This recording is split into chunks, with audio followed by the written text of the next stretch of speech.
नमस्ते aspirants, welcome है आप सबका हमारी 2011 UP PGT economics paper solving series के पार्ट 7 में। चलिए इस एक्सप्लेनर में अगले 10 इंपॉर्टेंट क्वेश्चंस को एक एक करके सॉल्व करते हैं ताकि आपकी एग्जाम की तैयारी एकदम सॉलिड हो जाए।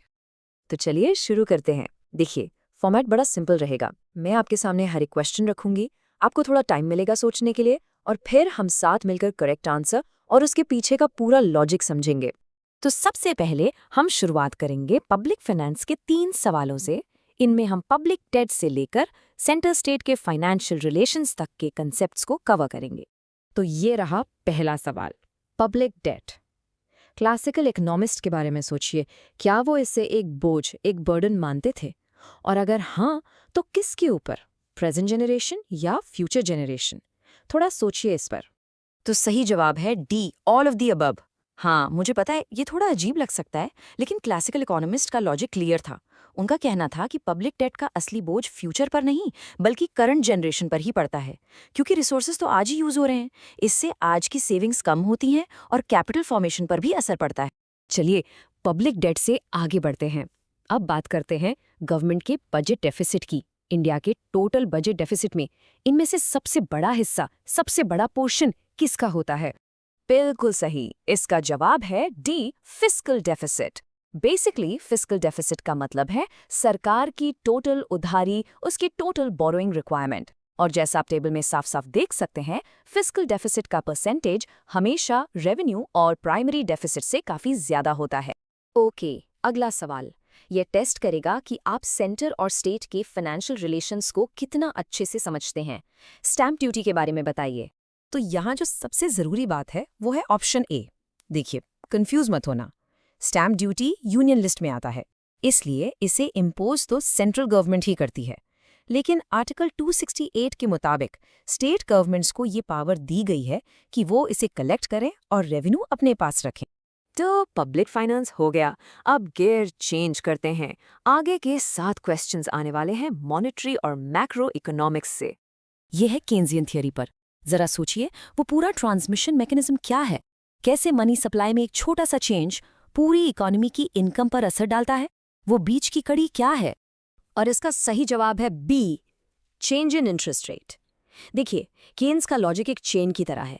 जब मनी सप्लाई बढ़ती है तो इंटरेस्ट रेट गिरता है, जब इंटरेस्ट रेट कम होता है तो लोग इन्वेस्टमेंट बढ़ाते हैं, और जब इन्वेस्टमेंट बढ़ता है तो पूरी इकोनॉमी की इनकम बढ़ती है। तो वो जो बीच की सबसे इंपॉर्टेंट कड़ी है ना, वो है इंटरेस्ट रेट। अच्छा, ये तो इकोनॉमिक्स की सबसे फेमस कहावतों में से एक है, खराब पैसा अच्छे पैसे को चलन से बाहर कर देता है। पर ये लॉ है कौन सा? बिल्कुल, ये है बी, ग्रेशम्स लॉ। बड़ी इंटरेस्टिंग स्टोरी है इसके पीछे।